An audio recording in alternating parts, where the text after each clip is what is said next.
रहा था कि एक्चुअली पेपर चाहे देखो कैसा भी हो, है ना, प्रीलिम्स चाहे सिविल सर्विस एग्जाम, कोई मतलब कोई भी एग्जाम हो, चाहे वो सिविल सर्विस में आपका यूपीएससी हो चाहे एचसीएस हो, कॉम्पिटिटिव एग्जाम चांसेस है कि डिफरेंट और डिफिकल्ट आएंगे। हमें उसको मैनेज करके आना होता है। ठीक है, अब जो बच्चे कर रहे हैं मैनेज वो भी ठीक है ना, जिनका प्रीलिम्स क्लियर हो रहा है वो इस बार मेंस की तैयारी करेंगे, और जिनका नहीं भी हो रहा है तो उनको भी आंसर राइटिंग तो मस्ट है। चाहे ये बात हिना भी आपको बताएंगे और पहले ही बता चुकी हैं, और जो इस बार इशिता किशोर रैंक 1 जो यूपीएससी के, उनका लगातार 2 बार प्रीलिम्स क्लियर नहीं हुआ था, लेकिन उन्होंने अपनी आंसर राइटिंग कभी नहीं छोड़ी है। और फाइनल जो सिलेक्शन दिलाएगा आपको, चाहे वो एसडीएम बनना हो चाहे आईएएस बनना हो या सिविल सर्विस में सिलेक्शन है, तो मेरे को लगता है मोस्ट इंपॉर्टेंट चीज है वो आपकी है आंसर राइटिंग। इसी बात को ध्यान में रखते हुए कि हम मैं तो लगातार फोकस करता ही हूँ आंसर राइटिंग के ऊपर। और आज हमारे साथ हिना है, मतलब कि हिना हमारी स्टूडेंट है ही, साथ साथ she selected as S D M also, HCS last batch के टॉपर हैं। तो हिना भी आपको बताइए कैसे इंपॉर्टेंस है आंसर राइटिंग, कैसे इसने लगातार आंसर राइटिंग की और आज सक्सेसफुल है और एसडीएम है ना। इंपॉर्टेंस के आंसर राइटिंग की, और कैसे शी अप्रोचेस, देखो हर एक टॉपर जो होता है वो क्या होता है, उसका एक स्टाइल होता है, एक उसका तरीका होता है, तभी उसने वो चीज अचीव की है। ऐसे नहीं बना टॉपर, उसमें कुछ खासियत होती है। ये चीज आज आपको रिफ्लेक्ट होगी, है ना। तो हाँ, क्या इश्यू है बताओ, किसने हैंड रेज किया है? आवाज नहीं आ रही क्या? चलो, तो Heena, I welcome you on the UPSC अखाड़ा। Thank you, sir. Thank you. चलो, stage is yours. Thank you so much, sir, for your all support. Hello, good evening, everyone. Hope you all are fine. बाकी prelims हो गया है, hopefully सबका अच्छा ही हुआ हो। अगर नहीं हुआ है तो प्लीज बिल्कुल भी डिमोरलाइज और डिमोटिवेटेड मत होना। नेक्स्ट टाइम फिर होगा, और अभी भी और पेपर्स है, उसमें भी आप चांस ले सकते हो। लेकिन मेंस की स्ट्रैटेजी मत अपना छोड़ना, क्योंकि मेंस अब नहीं तो कल, नेक्स्ट टाइम या उससे नेक्स्ट टाइम मेंस तो लिखना है ही है ना तुम्हें। मैं अपना एक्सपीरियंस बताती हूँ, मेरा सिलेक्शन मेंस के भी हाफ पर हुआ है। अगर मेरे इंटरव्यू में आपने अगर मेरे मार्क्स देखे हो, मेरे मेंस में 329 थे और इंटरव्यू में 32 थे। तो इंटरव्यू के बेस पे मेरा सिलेक्शन नहीं हुआ है, मैं टोटली मेंस के भी हाफ पर सिलेक्ट हुई हूँ। और मेंस के भी यहाँ पर एग्जीक्यूटिव पाना ये बहुत बड़ी मुश्किल होता है। अभी यहाँ पर मैं ट्रेनिंग पर हूँ और मेरे पूरे बैच में मैं अकेली हूँ जिसका मेंस के भी हाफ पर सिलेक्शन हुआ है। और मेंस में सबसे इंपॉर्टेंट रहता है आपकी आंसर राइटिंग। आंसर राइटिंग देखो सब कर लेते हैं, मैं डायरेक्ट जंप करती हूँ टॉपिक पे, क्योंकि काफी स्ट्रैटेजी आप लोग मुझसे पहले भी सुन चुके हो। तो पहले क्या रहता है, सबसे मेन आंसर राइटिंग के लिए आप क्वेश्चन को अप्रोच कैसे करते हो। आंसर हमने कॉलेज टाइम में स्कूल टाइम में सबने लिखे हैं, लेकिन सबसे मेन क्या रहता है, आंसर को आप कैसे ब्रेक करते हो क्वेश्चन को, कि क्वेश्चन की डिमांड क्या है। अगर आपने क्वेश्चन की डिमांड को पकड़ लिया, फिर उसके बाद उसको रिप्रेजेंट कैसे कर रहे हो।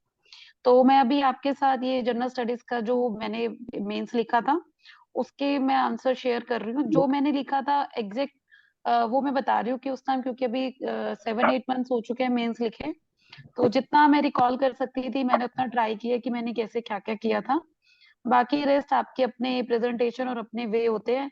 मैं स्ट्रिक्टली नहीं बोलूंगी कि आप मुझे ही फॉलो करो, लेकिन कुछ ऐसा फॉलो करो कि आपके आंसर जो है इफेक्टिव बन जाए। अभी से प्रिपरेशन स्टार्ट करोगे, स्टार्टिंग में 2-3 मार्क्स आएंगे, लेकिन जैसे जैसे प्रैक्टिस करते जाओगे 7-8 मार्क्स पर आप पहुंच जाओगे।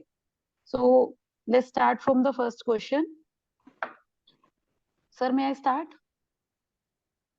हाँ बिल्कुल, फर्स्ट क्वेश्चन से स्टार्ट करते हैं ना। क्लास का Okay. First question I'll read for you.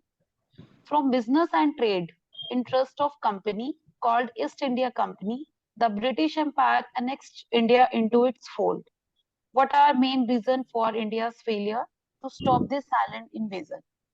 अब इसमें आप लोगों को क्या करना है, सबसे पहले आपको इसमें कीवर्ड्स आइडेंटिफाई करने हैं, क्योंकि उस अगर ये सब चीजें आपको प्रैक्टिस से आएगी। उस टाइम भी मुझे पता है 7-8 मिनट्स में हमें क्वेश्चन लिखना होता है, उस टाइम आप नहीं कर सकते, लेकिन जैसे जैसे आप जाओगे तो उसमें आपको पता लग जाएगा कि मुझे किस तरीके से क्वेश्चन को एड्रेस करना है। फटाफट उसको आपने एकदम स्पीड, बिल्कुल स्पीड से अंडरलाइन करना है वर्ड्स को, जैसे मैंने किया था इसमें। Business and trade, east India company, annexed India, fold, India's failure, stop and silent invasion.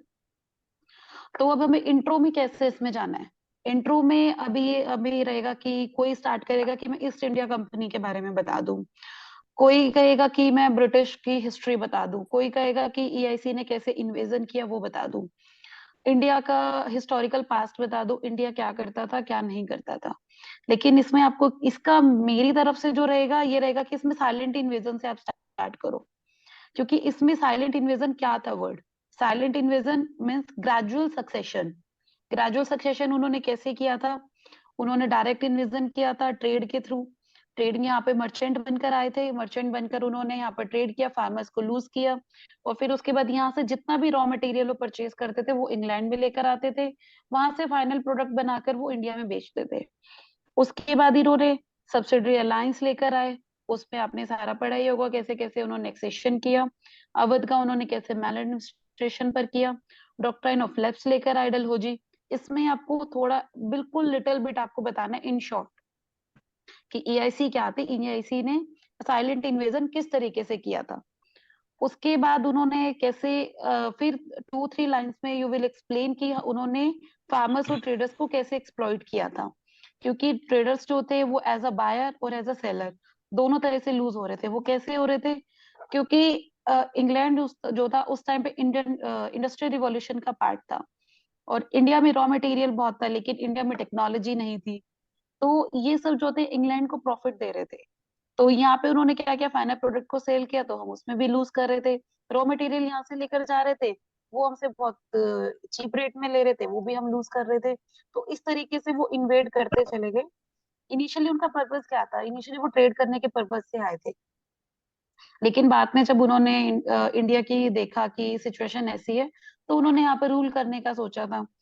फिर उसके बाद यहाँ पे हम जैसे अभी मैंने बता दिया कि इंट्रो में आपने लिखना है कि साइलेंट इन्वेजन क्या था, 3 to 4 लाइंस में you have to complete it. Next आएगा कि रीजंस क्या थे इंडिया के फेलियर के, क्योंकि ये 6 मार्कर क्वेश्चन है तो इसमें आंसर शीट में सिर्फ 2 शीट्स मिलती है, ये यूपीएससी की तरह नहीं रहता यहाँ पर। 2 शीट्स मिलेगी, 1 और 2, उसमें आपको कंप्लीट करना है सब कुछ।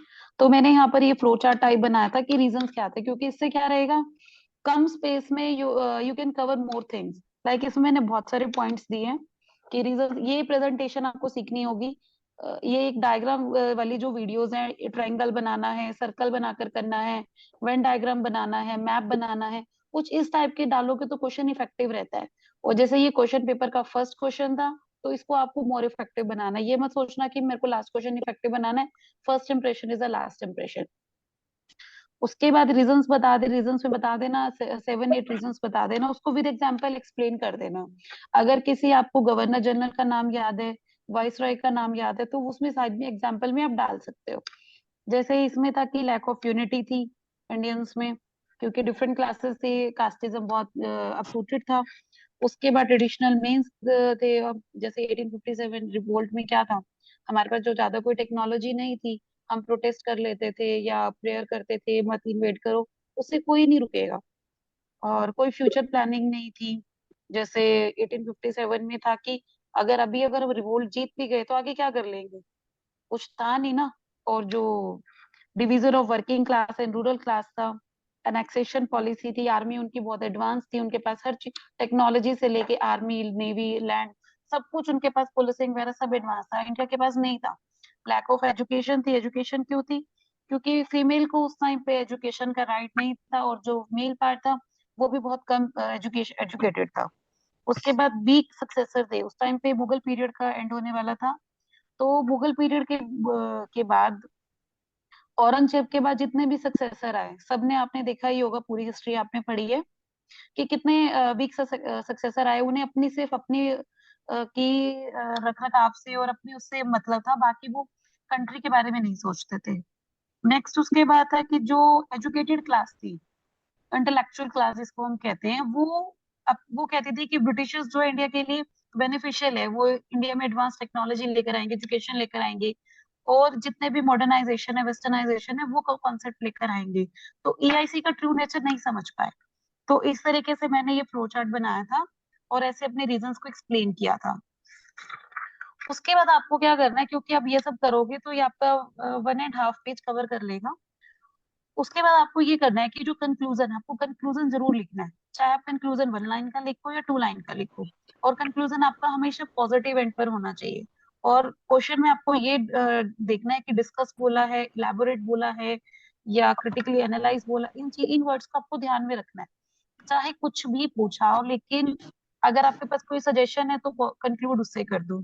अगर आपके पास कोई स्कीम है उससे कंक्लूड कर दो। कोई अनेक्डोट है उससे कर दो। कोई स्लोगन है उससे एंड कर दो। लेकिन कंक्लूजन जो है ना हमेशा पॉजिटिव एंड पर होना चाहिए। तो जैसे मैंने लिखा था, डिस्पाइट ऑफ वेरियस लेकुनास, इंडिया ने क्या किया था, इंडिया ने ब्रिटिशर्स को भगा दिया था 1947 में। अर्लियर था कि इंडियंस बेशक वीक थे, लेकिन with the passage of time उन्होंने उनके ट्रू नेचर को भी समझा और अपनी फ्रीडम के लिए फाइट भी किया। तो इस तरह से हमने कंक्लूड इसको कर दिया। अभी कोई डाउट है किसी को तो प्लीज फर्स्ट क्वेश्चन में आप पूछ सकते हो, अगर कोई किसी के पास आइडिया है।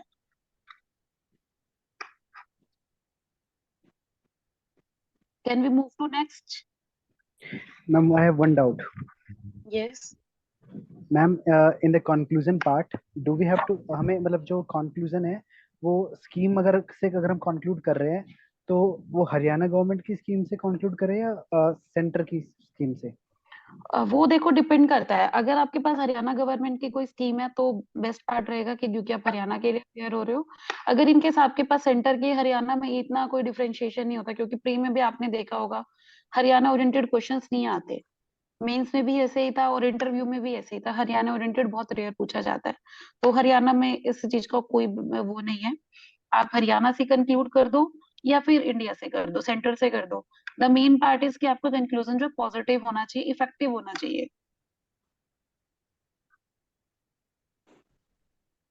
Thank you ma'am. Okay.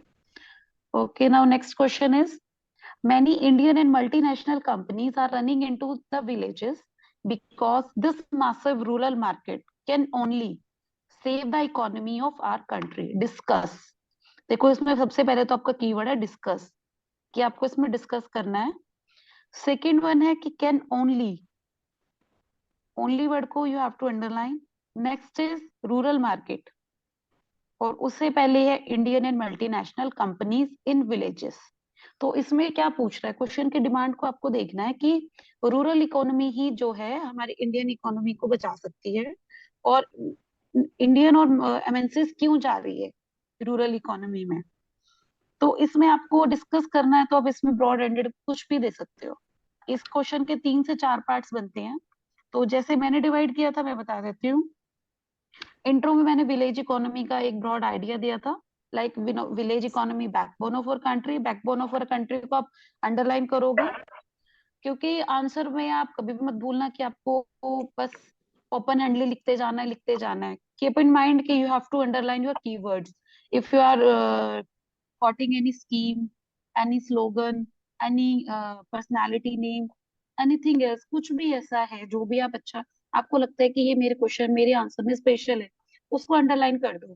क्योंकि जितना उस एग्जामिनर को इजी होगा ना आपका रीड करना पेपर, उतने अच्छे मार्क्स आपको देगा वो। तो सेकंड, फिर उसमें मैंने बोल दिया कि फार्मर्स आर कंसिडर अन्नदाता। ये मत सोचना कि हिंदी में हमने अन्नदाता लिखा है, डजेंट मैटर, क्योंकि अन्नदाता हम यूज कर सकते हैं। और उसके बाद मैंने एक इकोनॉमिक सर्वे का एक रफली आइडिया दे दिया था कि 60% पॉपुलेशन जो है विलेजेस में रहती है। आप, ये नहीं है कि आप डाटा के लिए मत जाना, जैसे मैंने किया था, मैंने कुछ कुछ डाटा याद किया था, लेकिन कुछ डाटा मैंने अप्रोक्सीमेशन देख लिया था कि हाँ इतना हो सकता है, और इतना तैयारी करते हुए प्रैक्टिस करते हुए पता लग जाता है।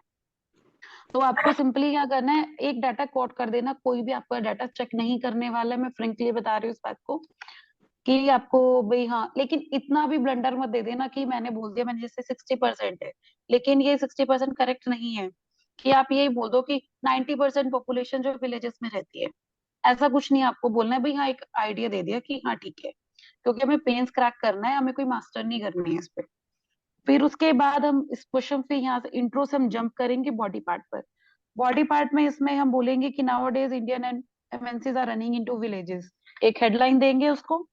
ठीक है, तो उसके रीजंस क्या है, सबसे पहले तो हमें एक्सप्लेन करना होगा ना कि रीजंस क्यों है कि जो एमएनसीज है वो विलेजेस में जा रही है। सबसे मेन पॉइंट होता है उनका रॉ मटेरियल, क्योंकि रॉ मटेरियल सिटीज में प्रोवाइड नहीं होता सारा। हमारी जो इकोनॉमी एग्रीकल्चर बेस्ड है, सॉरी, फार्म से सब कुछ मिल जाता है। सेकंड आता है लैंड, बहुत चीप रेट में मिल जाती है, अवेलेबिलिटी हो जाती है, क्योंकि सिटीज में वैसे ही इतने मॉल और सब कुछ बना हुआ है, इतनी बिल्डिंग्स बनी हुई है, इंफ्रास्ट्रक्चर है, अर्बन इंफ्रास्ट्रक्चर की वजह से लैंड नहीं मिल पाती। और पॉल्यूशन वाला भी, और काफी सारे रूल्स एंड रेगुलेशंस आ जाते हैं। तो लैंड के लिए बहुत प्रॉब्लम आती है कंपनीज को। थर्ड वन आता है चीप लेबर, क्योंकि विलेजेस में रहता है कि एक स्किल्ड नहीं होती, अनस्किल्ड लेबर होती है, लेकिन बहुत एक्सपीरियंस्ड होती है और वो चीप प्राइसेस पर मिल जाती है। थर्ड वन, क्योंकि पोल्यूशन नहीं होता है तो वेदर कंडीशंस बहुत अच्छी मिल जाती है और सब कुछ बहुत इतना इजीली सेटअप हो जाता है, तो उनको ज्यादा प्रॉब्लम नहीं आती है। तो इसके वजह से क्या होता है कि एमएनसीज जो है विलेजेस में जा रही है। उसके बाद हमें क्वेश्चन का सेकंड पार्ट क्या कहता है कि रूरल मार्केट जो है सेव कर सकती है इंडियन इकोनॉमी को। So for that we have to explain कि why rural market is important. तो उसके लिए फिर मैंने फ्लो चार्ट दिया था। मेरा मतलब कि क्वेश्चन करने का आंसर लिखने का यही वे रहता है, या मैं फ्लो चार्ट में लिखती हूँ या पॉइंट्स में, मैं कभी पैराग्राफ में नहीं लिखती, क्योंकि पैराग्राफ लिखते हुए सबको बर्डन आता है। तो try to make your points, कि आप जितना भी प्रैक्टिस करोगे उतना आपको प्रैक्टिस करने से पॉइंट्स में लिखना आ जाएगा और फ्लो चार्ट बनाने आ जाएंगे। तो जैसे इसमें फिर से मैंने डाटा यूज किया इकोनॉमिक सर्वे का, या कोई और डाटा आप यूज कर सकते हो। कोई भी अगर लेटेस्ट आपको पता है सर्वे आया है या कोई कमेटी की रिपोर्ट आई है, तो आप यहाँ पे कोट कर सकते हो। और सबसे बेस्ट है सर्वे का डाटा डाल दो। उसके बाद आता है कि विलेजेस में पॉपुलेशन इतनी ज्यादा है, यहाँ पे आप ये भी ऐड कर सकते हो कि जीडीपी बहुत अच्छी है, जैसे कोविड टाइम में हुआ था। जीडीपी बहुत अच्छी, एग्रीकल्चर सेक्टर था जो डिक्लाइन नहीं हुआ था, तो आप उसको भी दे सकते हो। उस टाइम कोविड का रेफरेंस देके आप यहाँ पे एक रीजन दे सकते हो, वो स्ट्रॉन्ग पॉइंट आपका बन जाएगा। नेक्स्ट आ जाएगी कि हमारी एग्रीकल्चर इकोनॉमी और जितना भी है फूड ग्रेन्स वगैरह सब हमारा विलेज इकोनॉमी से आता है। इंडस्ट्रीज का डिपेंड है रॉ मटेरियल के लिए। माइग्रेशन बहुत ज्यादा हो रही है अर्बनाइजेशन की वजह से, तो उस माइग्रेशन कहाँ से आ रही है? माइग्रेशन में रूरल एरिया से आ रही है। और उसके बाद पीपल जो है बहुत हार्ड वर्किंग है। देखो as compare to cities, rural area में पीपल जो है बहुत हार्ड वर्किंग होते हैं और वो हेजिटेशन नहीं करते। लाइक सिटीज में हमें 9 to 5 के जॉब चाहिए, विलेजेस में ऐसा कुछ नहीं होता है। तो और भी आप कुछ पॉइंट दे सकते हो कि हाँ हमने ये डाटा एनालाइज किया था, यहाँ पे हमें पता लगा था कि रूरल इकोनॉमी बैकबोन फॉर्म करती है इंडियन इकोनॉमी का है। आप इसमें प्रेजेंट पास्ट दे सकते हो कि किस तरीके से इंडियन इकोनॉमी जो थी एग्रीकल्चर से ही फ्लरिश हुई थी। ग्रीन रिवॉल्यूशन के टाइम पे भी हमने एग्रीकल्चर को किया था, 5 ईयर प्लान में भी हमने एग्रीकल्चर को ही ज्यादा इंपॉर्टेंस दी थी। और जितने भी हमारे कॉन्स्टिट्यूशन में भी बोला गया है कि हमें एग्रीकल्चर को सेव करना है। क्लाइमेट आज का टाइम है, तो क्लाइमेट भी कहाँ से मेन शुरू होता है? वो फॉरेस्ट से शुरू होता है, फॉरेस्ट और फार्म से शुरू होता है। और फील्ड्स वगैरह कहाँ पर है? रूरल में है। तो और इस तरीके से आप इसको क्वेश्चन को रिप्रेजेंट कर सकते हो। उसके बाद है कि हमें अब सेव करने की क्यों जरूरत है। अगर आप इन दो पॉइंट्स को मर्ज करना चाहते हो तो आप मर्ज कर दो। मैंने इंडिपेंडेंट लिख दिए थे कि रूरल मार्केट को क्यों सेव करना है, क्योंकि अर्बनाइजेशन बहुत ज्यादा हो रहा है, तो हमें रूरल अर्बन माइग्रेशन को स्टॉप करना है। क्योंकि सिटीज में पॉपुलेशन का ओवरलोड होता जा रहा है और अर्बन एरिया में इतनी नहीं, रूरल एरिया में से जा रही है। तो वहां पे एक कॉन्सेप्ट आ जाता है फेमिनाइजेशन ऑफ एग्रीकल्चर। तो इस टाइप के आप कीवर्ड्स अगर सिलेक्ट करोगे, अपनी एक लिस्ट बना लो। जैसे मैंने अपनी लिस्ट बनाई हुई थी कि मुझे ये कुछ कीवर्ड्स है, और जैसे भी करके मैं उन्हीं रिवाइज करती थी। लास्ट के डेज में मैंने वही किया था। 2-3 पेजेस पे मैंने अपने डाटा बनाया हुआ था, 2-3 पेजेस पे मैंने अपने कीवर्ड्स बनाए हुए थे। न्यूज़पेपर से आपको ये कीवर्ड्स मिल जाएंगे, बाकी मैगजीन्स पढ़ते रहोगे, बुक पढ़ोगे, तो आपको ये कीवर्ड्स आ जाएंगे। और इनको जितना ज्यादा यूज करोगे ना, तो ये आपके लिए बहुत फायदेमंद होंगे।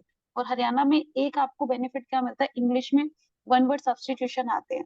तो जो 1 वर्ड सब्स्टिट्यूशन को हम यूज करते हैं ना हिंदी और इंग्लिश में, तो वो हम जीएस के पेपर में कोट कर सकते हैं। मैंने वहां से एक आइडिया लिया था, तो मैं ये आपको यहाँ यहाँ भी ये ट्रिक बता रही हूँ, आप वहां से एक आइडिया ले सकते हो। तो आपकी वर्ड्स लिमिट कम हो जाएगी और आपके पास स्पेस बन जाएगा। उसके बाद ग्लोबलाइजेशन, जैसे यहाँ पे मेरी अर्बनाइजेशन आ गया, कीवर्ड ग्लोबलाइजेशन आ गया है। इंडियन इकोनॉमी एग्रीकल्चर है, और यहाँ पर कोई भी डाटा डाल सकते हैं। फेमिनाइजेशन है। तो इस क्वेश्चन में मैंने 9 से 10 कीवर्ड्स दे दिए। एग्जामिनर को क्या चाहिए? उसके बाद क्या कहता है कि वो भी कंपनीज हैं, इनको हाइब्रिड सीड्स वगैरह चाहिए होते हैं, जीएम क्रॉप रेसिस्टेंट वैरायटी। तो इन सब के लिए प्रोडक्टिविटी चाहिए होती है, तो वो सब विलेजेस में होता है। तो उसके बाद फिर हम कंक्लूजन पे आते हैं। कंक्लूजन में क्या रहेगा कि गांधी जी ने कहा था, यहाँ पे मैंने गांधी जी को यूज किया था, क्योंकि जहां भी एग्रीकल्चर का पार्ट आता है, कॉटेज इंडस्ट्री आती है, रूरल बैकग्राउंड कुछ भी आता है ना, वहाँ गांधी को कोट करना कभी मत भूलना। ठीक है? तो उन्होंने कहा था real India lives in villages. तो इस चीज को आप कर सकते हैं, और इसको की अर्जेंट नीड है हमें। क्योंकि इंडिया को अगर हमें सेव करना है तो हमें एग्रीकल्चर को सेव करना पड़ेगा। तो इस तरीके से हमने एंड किया था क्वेश्चन को। इसमें आप चाहो तो एग्रीकल्चर रिलेटेड कोई भी ऐसी स्कीम उस टाइम का मुझे याद नहीं आई थी, गवर्नमेंट ऑफ इंडिया ने या हरियाणा गवर्नमेंट ने विलेजेस को सेव करने के लिए या कुछ ऐसी स्कीम बनाई हो तो वो डाल सकते हो, कोई एनेक्डोट आया तो वो डाल सकते हो। तो इसमें कोई डाउट हो तो आगे बता दो। Excuse me, hello, excuse me, hello हाँ जी। मैम, ये पूछ रहे अभी जैसे डायग्राम बनाने होते हैं, आप बोले डायग्राम बना के क्वेश्चन करो, हम्म, तो क्या जो हमें एक शीट मिलती है उसमें डायग्राम मैक्सिमम यूज करें या वन लाइन, मतलब लाइन टू लाइन आंसर लिखने में? यार देखो जैसे ये रहता है, मेरी अप्रोच ये रहती है कि अगर 20 क्वेश्चंस है तो 20 में से मैं 15 टू 16 क्वेश्चंस में एक डायग्राम दूं, क्योंकि इससे क्या होता है ज्यादा से ज्यादा मेरे पॉइंट्स कवर हो जाते हैं, क्योंकि बहुत शॉर्ट में लिखना होता है। और बाकी मैं क्या करती हूँ, पॉइंट फॉर्मेट में दे देती हूँ। तो मैंने डायग्राम की बहुत प्रैक्टिस की हुई है। मैं जब अपनी आंसर टेस्ट सीरीज में भी आंसर्स लिख रही थी, मैंने उसमें भी डायग्राम्स बहुत प्रैक्टिस की है। तो डायग्राम मुझे तो बहुत बेनिफिशियल लगते हैं, क्योंकि इससे रिप्रेजेंटेशन अच्छी हो जाती है।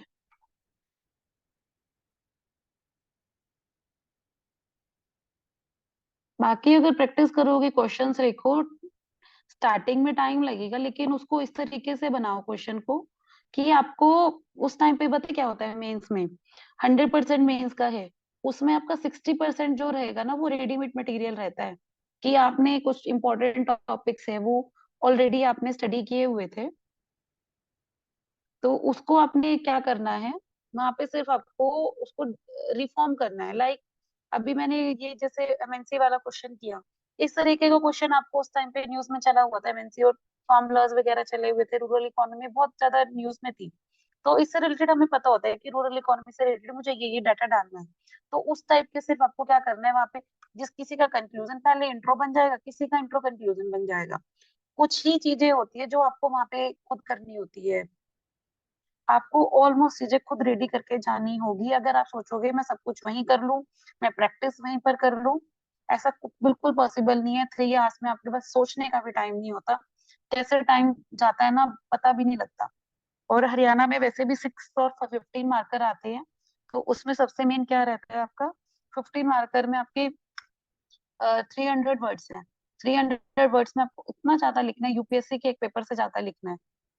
तो उसमें आपका टाइम नहीं बच पाता है, आप सोचने के लिए टाइम नहीं निकाल सकते, मुझे डायग्राम बनाना है, पॉइंट्स बनाना है। इसलिए अपनी हैबिट अभी से बनाओ कि मुझे डायग्राम के साथ एक पॉइंट बनाना है। हर क्वेश्चन में डायग्राम की प्रैक्टिस कर लो। और डायग्राम में लिटरली बता रही हूँ, बिल्कुल टाइम नहीं लगता है। अच्छा, नेक्स्ट क्वेश्चन पे आते हैं हम। स्टार्ट का क्वेश्चन है। इस क्वेश्चन के लिए मैं बताती हूँ, जैसे मैंने गलती की थी। ये क्वेश्चन फुल मार्क्स गेन करने वाला क्वेश्चन है। मैंने इस क्वेश्चन का, मुझे लगा कि शायद बहुत बड़ी कैलकुलेशन है, मैंने लास्ट के लिए छोड़ दिया, लेकिन लास्ट में मेरे पास सिर्फ 3.5 मिनट्स बचे थे, मैंने उसमें इसको कवर किया था। तो मैंने सिर्फ इसमें क्या किया था, डायरेक्ट इसका देखा तो बहुत सिंपल था। सिंपल इसमें आंसर थोड़ा सा गिवन पार्ट लिख दिया था, कोई फॉर्मूला यूज हो रहा था तो मैंने वो लिख दिया था, और उसके आंसर्स लिख दिए थे। तो इसको आप अपने, अगर कोई मैथ्स का बैकग्राउंड है तो वो उसको बहुत अच्छे से एक्सप्लेन कर सकता है। Given things and we have assumed this and this is the formula and all, आप सब चीजें दे सकते हो।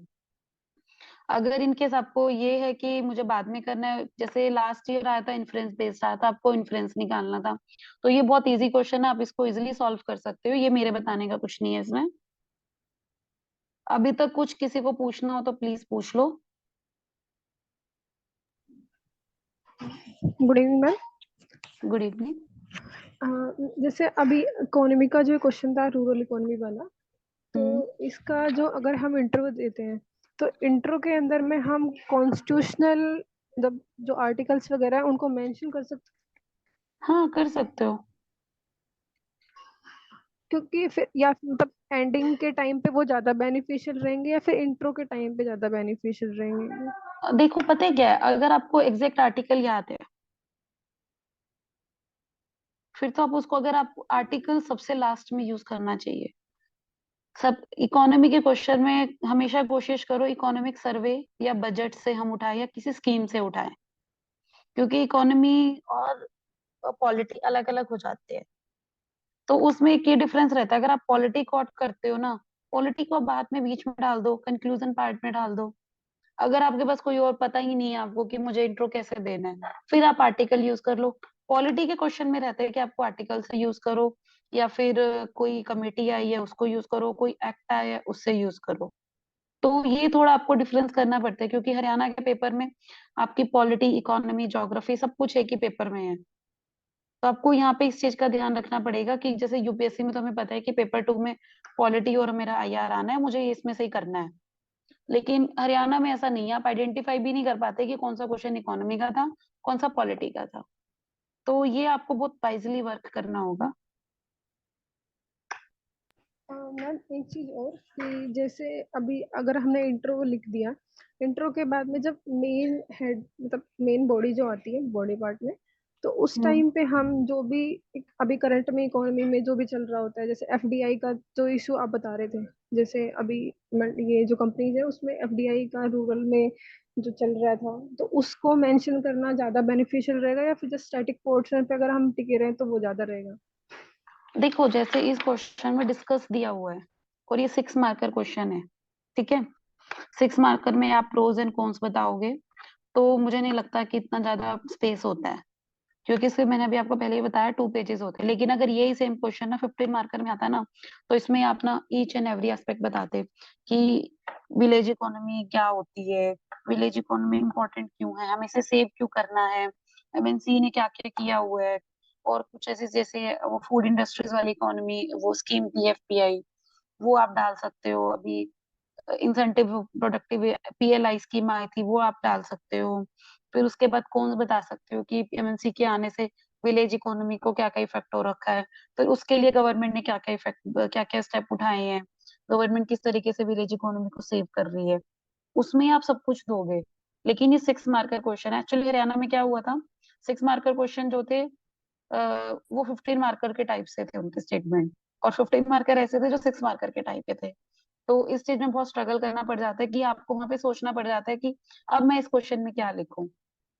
तो यहाँ पे आपको सिर्फ कीवर्ड्स को उठा के वो लिखने 6 मार्कर में। अगर ये 15 में आता है तो आप इसके नेगेटिव पॉइंट्स भी लिख सकते थे। Any other question? Hello ma'am. Hello. Ma'am मेरे को पूछना था, आपने 14 मार्कर में कितने पेजेस भरे थे? उसमें तो बहुत सारे पेज दे रखे थे इन लोगों ने। यार देखो, पता है 5 to 6 7 पेजेस थे। मैं थोड़ा लूज लूज लिखती हूँ। आपने अभी ये फ्लो चार्ट बने हुए मेरे देखे भी होंगे। मैं लूज हम्म। लिखती हूँ, तो मेरे ये लगा लो स्पीड बहुत ज्यादा थी, तो बहुत लेटर्स बड़े बड़े आ रहे थे। तो मैंने कोशिश की थी मैं कम से कम स्पेस छोड़ू पेपर में, क्योंकि जितनी ब्लैंक शीट छूटती है ना, एग्जामिनर को ये लगता है, क्योंकि ये थोड़ा सा एक माइंडसेट होता है कि जितने पेजेस छूटे हो गए मतलब इसका मतलब बच्चे ने बहुत कम लिखा है, बच्चे को आता नहीं। तो मैं स्पेस देकर लिखती थी बहुत। मेरा मेरे पास जिसका भी जैसे कोई भी होता था मटेरियल, जिसका 1 पेज पर आता है ना, वो मेरा 2.5 पेज पे आता है। ओके। तो हरियाणा में थोड़ा आपको वाइजली प्ले करना पड़ता है। ओके, मतलब आपने टाइम देख के किया है, पेजेस के हिसाब से नहीं? नहीं नहीं, मैंने टाइम देख के, मैंने क्या किया था, मुझ में अपना पहले ही पेपर से पहले प्रैक्टिस की हुई थी। और मुझे ये था कि मुझे जो शॉर्ट क्वेश्चंस आएंगे उनमें से इतना टाइम लगाना है, क्योंकि यूपीएससी पैटर्न पर था, तो मैं आंसर्स लिखे हुए थे काफी, कि मुझे इतनी देर में ये इतने क्वेश्चंस कर देने हैं। लाइक जैसे कि 6 मार्कर के 10 क्वेश्चन थे, 60 मार्क्स हो गए। 60 मार्क्स आपके 200 का 1/3 पार्ट हो गया। तो मुझे ये था कि इसको 50-55 मिनट्स में anyhow I have to complete. तो आपको फर्स्ट क्वेश्चन से ही स्पीड मेंटेन करनी है। अगर आप ये सोचोगे कि लास्ट क्वेश्चन में मैं स्पीड मेंटेन करूं, पेपर बिल्कुल कंप्लीट नहीं होगा, मुझसे लिख कर ले लो ये बात, मैं हम्म। गारंटी दे रही हूँ। और अगर आप ये सोचोगे मैं क्वेश्चंस को अभी सिलेक्ट करके लिखूं, पहले 14 मार्कर लिख लूं फिर 6 मार्कर लिख लूं, ऐसा कुछ नहीं है। मैंने तो फर्स्ट क्वेश्चन से स्टार्ट किया था और मैं कंटिन्यूटी में लगी रही थी, क्योंकि 14 मार्कर में मटेरियल आपको कंटेंट ज्यादा देना होता है, 6 मार्कर स्कोरिंग होते हैं। तो ठीक क्वेश्चंस है। को ये मत जाना कि आपको वो हर क्वेश्चन में क्वालिटी देनी है, कि एक एक क्वेश्चन को तो आपने इतना इफेक्टिव बना दिया कि बहुत अच्छा लगा, कि एग्जामिनर सोच रहा है मैं 6 में से इसको 10 मार्क्स ही दे दूं। और एक को आपने ऐसा लिख दिया कि उसमें से 6 में से नेगेटिव में देने को एग्जामिनर रेडी है। तो एवरेज रखो पेपर में, average score low. You got my point? Yes ma'am. Okay, now next question. ये बहुत एंशियंट हिस्ट्री का क्वेश्चन आया था, एक्सपेक्टेड था। तो उस टाइम पे इसमें क्या है, इसमें बिल्कुल डायरेक्ट है, इसमें कोई ज्यादा आपको आंसर राइटिंग की और करने की जरूरत नहीं है। Literally contribution of Gupta period.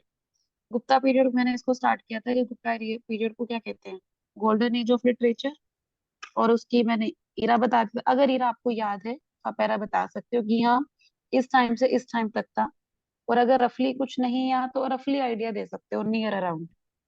ठीक है, और उसके बाद उसके मैंने बता दिया था। अगर ये बताना है आप बता सकते हो कि उसका कहाँ से था, उसका एरिया, जोग्राफिकल एरिया बता सकते हो कि वो नॉर्थ साउथ हो, क्योंकि जो गुप्ताज ने सबसे ज्यादा प्रोग्रेस की थी, तो ये बता सकते हो। उसके बाद डायरेक्ट आपको मेन बॉडी पे जंप करना है, मेन कंट्रीब्यूशन। ये मेरे को लर्न कहाँ से थे, मैंने एंशियंट हिस्ट्री ल्यूसेंट से की थी और घटना चक्र से की थी। तो इससे मुझे क्या था, मुझे ना सबके ये ऑथर्स के नेम और ये याद थे। जितने आप इसमें ऑथर्स के नेम दोगे, जितनी उनकी बुक्स या उनकी राइटिंग्स दोगे, उतना आपके लिए बेनिफिशियल रहेगा, क्योंकि इस क्वेश्चन में वो मांग ही रहा है। यहाँ पे आपकी कि आपको कितना आपकी मेमोरी पावर है, वो आपकी एक प्री की नॉलेज यहाँ पर काम आएगी। मैंने प्री में बहुत ये किए थे, क्योंकि मेरी एंशियंट हिस्ट्री बहुत वीक थी, तो मैंने एंशियंट इतना स्ट्रॉन्ग किया था, तो मुझे अच्छे से लर्न थे। तो मैंने बहुत सारे लिख दिए थे। आपको जितने लर्न हो उतना लिख देना, क्योंकि आप इसमें एक गाइड वहां से ले सकते हो कि चंद्रगुप्त के टाइम में नवरत्न थे, तो वहां से 9 जनों का नाम लिख के उसको उनका लिख दो। और कुछ ना कुछ तो गुप्तास के बारे में हम पढ़ते ही हैं रूटीन से ही, स्कूल टाइम से पढ़ते आ रहे हैं। तो इसमें सबसे पहले, क्योंकि सबसे मेन था कि उन्होंने संस्कृत को पैट्रोनाइज किया था as the lingua franca. Lingua franca मेरा यहाँ कीवर्ड हो गया। इस टाइप के आपको वर्डिंग्स यूज करनी है, वो आपको इफेक्टिव बनाती है, आपको और आपके जितने भी कॉम्पिटिटर है उनसे अलग बनाएगी। ये आपको 0.5 मार्क्स फैच करवा देगा एक ही वर्ड। और उसके बाद संस्कृत जो थी पब्लिक लैंग्वेज बन गई थी, कल्चर और लिटरेचर की थी, क्योंकि जितने भी उस टाइम पे बुक आए हैं, जितने भी ग्रंथ आए हैं, सब संस्कृत में थे। तो उसमें मैंने अभिज्ञान शकुंतलम, ये कालिदास का संस्कृत में था। उसके बाद आपका आ जाता है कालिदास की, मैंने इसमें बता दिया था। इसके साथ आप क्या कर सकते हो, कोई भी आपका जो लिटरेचरर आया है, कोई भी ऑथर आया है, कोई भी पोइट आया है, उसका आपको, अगर आपको रूलर का नाम याद है कि उस टाइम पे किंग कौन थे, तो उसका नाम दे देना, वो और आपको इफेक्टिव बना देगा। अगर नहीं याद है तो ठीक है, इन्होंने सिर्फ कंट्रीब्यूशन पूछा है, क्योंकि गुप्ता पीरियड है, तो आप एक दो रूरल का नाम पक्का डाल देना इसमें। तो जैसे विज्ञान शकुंतलम, मालविका अग्निमित्रा। मालविका अग्निमित्रा मुझे याद था कि यूपीएससी के प्री में आया था एक बार क्वेश्चन। मेघदूत तो हम वैसे ही पढ़ते हैं बहुत ज्यादा। कुमार संभव, कालिदास की तो राइटिंग्स बहुत फेमस है। उसके बाद आता है मुद्रा राक्षस, विशाखा दत्त। तो इसको ल्यूसेंट से आप लर्न कर लेना, क्योंकि वहां पे एक अच्छे से कंपाइलेशन दी हुई है, आपको इजिली हो जाएगा। शूद्रक की मरीचा कटिका थी। हरिसेन थे वहां पे, एक पोइट थे, उन्होंने समुद्रगुप्त के बारे में बताया था, इलाहाबाद पिलर इंस्क्रिप्शन जो हम पढ़ते हैं। तो ये इंस्क्रिप्शन आपको वैसे भी याद होगी, सिर्फ आपको कंपाइलेशन करना है। पढ़ा सबने सब कुछ है, लेकिन क्या रहता है कि सबसे मेन हम कंपाइल नहीं कर पाते। और इनको ना आपने अंडरलाइन करना है, लाइक हरिसेन को आपने अंडरलाइन करना है, इलाहाबाद पिलर को आपको अंडरलाइन करना है, ऊपर शूद्रक को करना है, उसकी राइटिंग को करना है। वरामीर, नेक्स्ट आता है वरामीर। वरामीर ने बृहत संहिता दी थी, और इसने एस्ट्रोनॉमी और एस्ट्रोलॉजी पर भी वर्क किया था, क्योंकि वरामीर के बारे में हम बहुत पढ़ते हैं। तो इन चीजों को आपको अंडरलाइन करते जाना है, क्योंकि सामने वाले को पता है भी, हाँ इसको पता है, और वो एकदम से आपको चेक कर देगा। आर्यभट्ट जो सबसे मेन रहे हैं उस टाइम, गुप्ता के टाइम पे ये आए थे। सूर्य सिद्धांत इन्होंने दिया था, और इन्होंने ट्रिग्नोमेट्री ज्योमेट्री पे वर्क किया था, ये सबको पता है। उसके बाद आयुर्वेद का जो सिस्टम था वो गुप्ता के टाइम पे ही इवॉल्व हुआ था, धन्वंतरी ने किया था। तो यहाँ से हम देख ये, इसमें फिर आपको फिर कंक्लूजन इसमें भी देना है, चाहे ओपन एंडेड क्वेश्चन हो आपका, कि डायरेक्ट आपसे फैक्ट्स पूछे गए हैं, लेकिन कंक्लूजन आपको हर एक में देना है, क्योंकि इससे पता लगता है कि आपको ब्यूरोक्रेट बनना है। तो ब्यूरोक्रेट जो होते हैं उनके अंदर एक अलग क्वालिटी होती है, तो उस क्वालिटी को आपको यहाँ पे शो करना है कि भाई हम कुछ भी अपने टॉक है ना ओपन एंडेड नहीं कर रहे। कोई भी आपने किसी भी लीडर की, किसी भी ब्यूरोक्रेट की, किसी भी फेमस पर्सनालिटी की अगर स्पीच सुनी होगी ना, वो हमेशा अपनी लाइंस को ना कंक्लूड करते हैं अपनी पूरी स्पीच को। इसमें आप मोदी जी का एग्जांपल ले सकते हो, मोदी जी को अगर कभी भी आप सुनोगे ना, वो हमेशा कंक्लूड करते हैं। तो वो चीज आपको हमेशा अपने आंसर राइटिंग में करनी है। तो जैसे इसमें मैंने कर दिया था कि हुआ था गुप्ता पीरियड, जो गुप्ता किंग थे वो भी बहुत अच्छे लिखते थे, उसमें से का समुद्रगुप्त, स्कंदगुप्त जो थे ये थे बहुत अच्छे पोइट भी थे। और यहाँ पे हम बोल सकते हैं कि जैसे लास्ट में मैंने बोल दिया था कि literature touch the highest peak in the sky, तो ये काइंड ऑफ एक स्लोगन टाइप हो जाता है जो इसको आप अंडरलाइन कर सकते हो और ये अच्छा लगता है। उसके बाद नेक्स्ट क्वेश्चन पर हम मूव करते हैं। Any doubt here? मैम जैसे यूपीएससी में जनरली है कि एंशियंट और मेडिवल के क्वेश्चन नहीं आते मेंस में, तो इसमें कितने आने के चांसेस है हरियाणा पीसीएस में? मतलब एक ही आता है, यार ज्यादा भी आता इसमें तो कुछ भी प्रिडिक्टेबल नहीं है। अगर आप हरियाणा का प्रीवियस ईयर उठाओगे, हालांकि हरियाणा एंशियंट मेडाइवल से पूछता है, मॉडर्न से इनफैक्ट कम पूछता है, लेकिन हरियाणा का कोई फिक्स पैटर्न नहीं है क्योंकि इनके पास सिलेबस इतना है। यूपीएससी का GS1, GS2, GS3 पूरा इन्होंने एक का पेपर बना दिया है, तो इनके पास तो ऑप्शंस बहुत है, लेकिन हमारे पास चॉइस नहीं है। नहीं लिखा तो मैं बाहर से आता हूँ। तो मेरी तरफ से तो सजेशन यही रहेगा कि कुछ भी टॉपिक मिस मत करना। हाँ, लेकिन हरियाणा के ये जैसे रहता है कि एंशियंट में से बहुत इंपॉर्टेंट इंपॉर्टेंट चीजें पूछता है। जैसे गुप्ता के बारे में पूछ लेगा, मुगल के बारे में पूछ लेगा, हर्षा के बारे में, हर्षा बहुत फेवरेट है हरियाणा का। और जो हड़प्पा के बारे में पूछ लेता है, Indus valley civilisation, Jainism Buddhism के बारे में पूछ लेगा, वैदिक कल्चर जो इम्पोर्टेंट इम्पोर्टेंट है उनके बारे में पूछता है। बाकी लास्ट टाइम तो जैसे हरियाणा ने बहुत फेयर्स भी पूछे थे, फेस्टिवल भी पूछे थे, और कई चीजें पूछ ली थी जो नितिन सिंह आन्या में मैंने देखा था उसमें थे डायरेक्ट। तो हरियाणा पे प्रिडिक्ट करना लिटरली इम्पॉसिबल है। मेरे हैंड पर तो मैं नहीं बता सकती, बाकी लक पे डिपेंड करता है कुछ चीजें। सब चीजें पढ़ो, प्री में वैसे भी आप सब पढ़ ही रहे हो ना, काम आ जाएगा। और मैंने गुप्ता नहीं पढ़ा हुआ था ये लिटरेचर वगैरह, मैं लिटरली मेंस में नहीं करके गई थी, मुझे सिर्फ क्यासी याद था, मैंने प्री में पढ़ा था और मैंने वहां से थोड़ा सा दिमाग लगा के इसको कर दिया था। Any other question? Okay, now next question is grievance redressal mechanism have played a vital role in improving administrative accountability. Justify your argument with citing specific examples. इसमें इन्होंने स्पेसिफिकली पूछा है कि आपको एग्जांपल्स बताने हैं, तो डोंट फॉरगेट कि आप हर पॉइंट यहाँ पर दे दो और एग्जांपल्स आप ना दो। तो ये चीज आपके लिए मस्ट है कि आपको एग्जांपल फॉर श्योर देने ही देने हैं। अच्छा, इस क्वेश्चन को आप 3 पार्ट्स में कर सकते हो। अच्छा, जो ग्रीवेंस रिड्रेसल मैकेनिज्म है ये आपको अभी भी काम आएगा, एट प्रेजेंट ट्रेनिंग के टाइम पर भी हम इसको पढ़ रहे हैं। तो इस टॉपिक कुछ टॉपिक्स ऐसे हैं जो आपको बाद में भी काम आएंगे, तो बहुत अच्छे से कर लेना। तो इसको कैसे आप ब्रेक कर सकते हो, मैं इसमें ब्रेकिंग का एक तरीका बता सकती हूँ। ये पेपर मैंने लिख के आना, लेकिन मैंने यहाँ पे एक तुम्हारे लिए बनाया है कि what is GRM, grievance redressal mechanism, how it improves the administrative accountability and explain them with examples। ठीक है, इसमें हम डिफरेंट एजेंसीज और डिफरेंट स्कीम्स का यूज करेंगे। तो इसमें आपको कैसे करना है इसको, GRM की वैसे ना बहुत ब्यूटीफुल डेफिनेशन जो है ना वर्ल्ड बैंक की ने दी हुई है। अगर आपको वो डेफिनेशन याद है, कुछ चीजें आपको जैसे टॉपिक करोगे तो कोई भी ऑर्गेनाइजेशन होती है, UN हो गया, UNDP हो गया, WHO हो गया, वर्ल्ड बैंक हो गया, अगर इन्होंने कोई डेफिनेशन दे रखी है तो ट्राई करो आप उसको लर्न करने की एज इट इज। तो वो बहुत अच्छी होती है कि उसमें आप ये रेफरेंस दे सकते हो as per world bank. Otherwise नहीं याद है तो इसको आप ओपन एंडेडली बोल सकते हो। The process of handling complaints क्या होते हैं, ग्रीवेंसेस, ग्रीवेंसेस होती है कंप्लेंट, ठीक है, उनको रिड्रेस करना है, लाइक हमें उनको एड्रेस करना है, तो उनको फ्रॉम कंज्यूमर्स और सिटीजंस, ठीक है, as well as decision made in response to any issues is known as grievance redressal. और इसको अगर हम सॉल्यूशन देते हैं तो वो मैकेनिज्म कहलाता है। ठीक है, तो उसमें मैंने अगर डेफिनेशन आपको लर्न है तो बता दो, क्योंकि इसमें बताना तो पड़ेगा आपको, इन कीवर्ड्स को आपको ब्रेक करना होगा। सिंपल इंग्लिश है, इसको एक्सप्लेन कर दो बस सिंपल वर्ड्स में। फिर उसके बाद हम बोलते हैं India is a democratic country.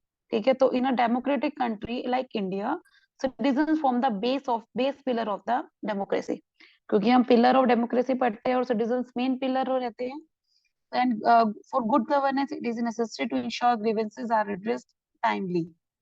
तो टाइमली वर्ड को you have to underline, good governance को यू हैव टू अंडरलाइन। तो इस टाइप से अंडरलाइन करते जाओगे, आपको देखना आपको खुद ही लगेगा कि हाँ यार मैंने तो क्वेश्चन बहुत अच्छा लिखा है। उसके बाद हमारा पॉइंट आता है how it plays important role in improving administrative accountability. अब क्वेश्चन का हमारी डिमांड है ना, मैंने बोला कि 3 हमारे पार्ट है कि जीआरएम को हमने एक्सप्लेन कर दिया और 1-2 लाइन हमने इंडिया के बारे में दे दी। सेकंड हमने इम्प्रूव करना है कि इम्प्रूव कैसे करता है, तो इसमें हमारे एथिक्स के वर्ड्स काम आएंगे। अगर एथिक्स के वर्ड्स कीवर्ड्स पढ़े हो तो इसमें दे देना। मैंने बहुत सारे वर्ड्स उस टाइम पे लिख दिए थे क्योंकि मैं उस टाइम पे एथिक्स पढ़ रही थी। Ensure transparency in the system. अगर आप इसको करना चाहो तो जैसे एक एक मैंने रोल बताया कैसे एक्सप्लेन कर रहा है उसके साथ एग्जांपल दे दो। नहीं करना है तो उसको 3 पार्ट्स में कर लो, लाइक पहले इसको ये रिस्पॉन्सिबिलिटी बता दो फिर एग्जांपल बता दो, या इस साथ साथ एक्सप्लेन करो। ट्रांसपेरेंसी के लिए आरटीए आ जाएगी, आरटीएस आ जाएगा। रिस्पॉन्सिबिलिटी है, रिस्पॉन्सिबिलिटी एग्जीक्यूटिव और लेजिस्लेचर, उसमें फिर डिपार्टमेंट ऑफ पब्लिक ग्रीवेंसेस आ जाएगा। Time bound delivery of services है, इसमें फिर आप दे दो कि किस तरीके से आरटीएस पे 97 के अराउंड सर्विसेज है और आपकी कितनी सारी स्वयं पोर्टल है, सरल पोर्टल है, उस इस टाइप के बने हैं। इनोवेशन आता है जीआरएम से, क्योंकि जितने हम ग्रीवेंसेस लेकर जाएंगे उतना हम सोचेंगे कि इसको सॉल्व करना है। इनोवेशन टेक्नोलॉजी आ जाएगी, जैसे ई गवर्नेंस उस टाइम पे आ गई है, इसके साथ एक्सप्लेन कर दो। अनबायस्ड पब्लिक पॉलिसी आएगी, जब पता है कि अगर हमारे हमें कोई कंट्रोल करने वाला ही नहीं रहेगा तो हम ये सोचेंगे ना कुछ भी बनाएंगे हैफेजर्ड मैनर में। लेकिन जब हमें पता है कि हमें किसी को अकाउंटेबल है, we are responsible to someone, तो हम अनबायस्ड होंगे, हम बिल्कुल भी पार्शियलिटी नहीं करेंगे। सिटीजन पार्टिसिपेशन में इसको आप एग्जांपल दे सकते हो सिटीजन चार्टर के through. Last in row get the benefit inclusiveness, इसमें हम गांधी जी का सेवोत्तम कॉन्सेप्ट ले सकते हैं। इम्प्रूव एफिशिएंसी एंड इफेक्टिवनेस की किस तरीके से सिस्टम एफिशिएंसी और इफेक्टिवनेस इम्प्रूव होती है। इसको एक्सप्लेन करके फिर उसके बाद आपको वेरियस एग्जांपल्स पे आना है कि जैसे डिपार्टमेंट ऑफ पब्लिक ग्रीवेंसेस आया कि वो पब्लिक कंप्लेंट्स को वो एड्रेस करता है। आरटीआई या आरटीएस है सबसे इम्पोर्टेंट टूल है आज की डेट में, क्योंकि आरटीआई के टाइम लिमिट होती है कि इतने दिन में आपको कंप्लेंट को, आपकी जितने भी एप्लीकेशन आई है उसको रिप्लाई करना है। ऐसे ही आरटीएस आया इस टाइम पे। आरटीएस अभी इतना नोन नहीं है सबको, लेकिन एट प्रेजेंट ये भी एक इम्पोर्टेंट टूल बन चुका है। लोकपाल है, ट्राइब्यूनल्स है, जैसे एनजीटी हो गया आपका, चाइल्ड से रिलेटेड आ जाते हो जितने भी ट्राइब्यूनल्स हैं, तो उनका आप रेफरेंस दे सकते हो कि कैसे किस तरीके से वो एड्रेस करते हैं। लाइक जैसे ट्रांसजेंडर का था, ट्रांसजेंडर के टाइम पे भी काफी इनकी कंप्लेंट्स आ रहे थे, उसको रिड्रेस किया था। कोई भी हम कंप्लेंट लेकर जाते हैं, हम सीएम विंडो है सबसे बेस्ट, हम जो कर सकते हैं हरियाणा का एग्जांपल दे सकते हैं। हरियाणा में सीएम विंडो है, सीएम विंडो पे हम कोई भी कंप्लेंट डालते हैं उसका रिप्लाई फॉर श्योर आता है। हरियाणा में एट प्रेजेंट सरल पोर्टल है, सरल पोर्टल अच्छा कर रहा है। हरियाणा में ई टेंडरिंग अभी नया शुरू हुआ था, जिसको सरपंचेस ने काफी किया था अगेंस्ट इसके रिवॉल्यूशन लेकर आए थे वो काफी तो लेकिन ई टेंडरिंग बहुत अच्छा था। उसके बाद आप इसमें प्रगति डाल सकते हो, प्रगति जो स्कीम आई थी। उसके बाद सीपी ग्राम्स है और उमंग है, समाधान, हर समाधान पोर्टल है हरियाणा का। तो और सिटीजन चार्टर है, सिटीजन चार्टर में क्या था कि हम पब्लिक से पूछते हैं ना, और एक पॉलिसीज को हम कोई भी एक्ट बनाते हैं, कोई भी पॉलिसी डालते हैं तो हम उसको पब्लिक करते हैं, तो वो भी काइंड ऑफ एक ग्रीवेंस रिड्रेसल मैकेनिज्म है। और लाइक जितने भी ब्यूरोक्रेट्स हैं उनको एक होता है कि वो दरबार लगा सकते हैं, खुला दरबार, तो वो भी काइंड ऑफ रिड्रेसल मैकेनिज्म है। तो इससे क्या रहता है कि जो गवर्नमेंट है ना, गवर्नमेंट ऑफ द डे, वो रिस्पॉन्सिबल और अकाउंटेबल रहती है। तो इस टाइप से आप इस क्वेश्चन को 2 तरीके से कर सकते हो। या तो पहले इसको रोल बता दो कि क्या रोल कैसे करती है, ये दे दो और एग्जांपल्स बाद में दे दो। और अगर आपको लगता है कि मेरा टाइम जा रहा है तो सिंपल क्या करो, एक रोल बताओ और उसके नीचे के एग्जांपल अगर आप उस टाइम पे रिलेट कर सकते हो तो। ये रिलेशन आपको कैसे आएगा जब आप कंप्लीट प्रैक्टिस कर चुके होंगे। तो उसके बाद इसके आपने दे देना है। जैसे अगर गवर्नेंस से रिलेटेड कुछ भी आया तो मैक्सिमम गवर्नेंस मिनिमम गवर्नमेंट इस को लिखना कभी मत भूलना, ये स्लोगन सबसे इम्पोर्टेंट है।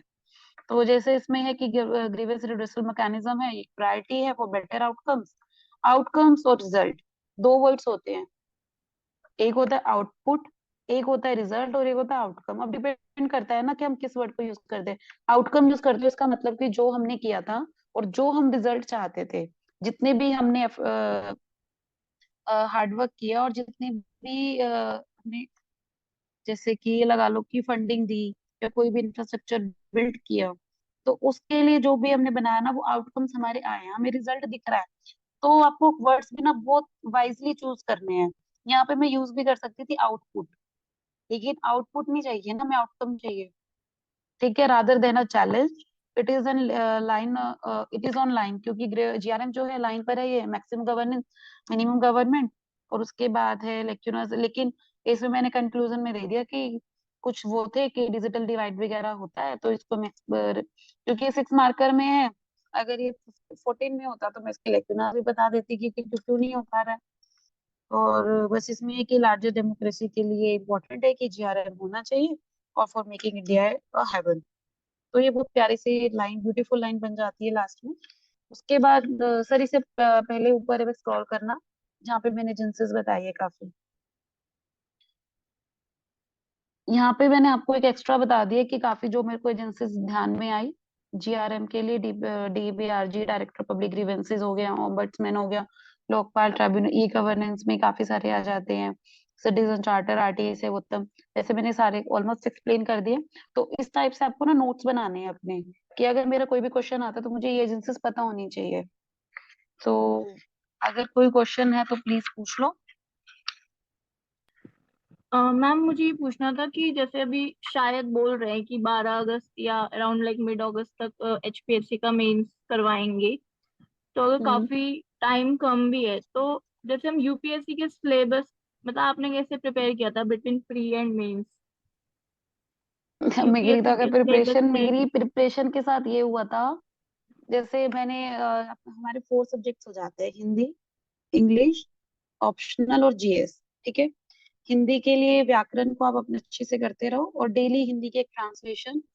मैं जैसे क्या करती थी, अल्टरनेट मैंने अपने डेज दिए हुए थे, आज मुझे ट्रांसलेशन लिखनी है, आज मुझे लेटर लिखना है, आज मुझे एस्से लिखना है, और आज मुझे एक काव्यांश और गद्यांश वगैरह उनकी एक्सप्लेनेशन लिखनी है। तो मैं ऐसे 4 डेज अपने करती थी। और रूटीन और ट्रांसलेशन जैसे वीक थी मेरी, तो मैंने ट्रांसलेशन को बहुत अच्छे से रूटीन से किया।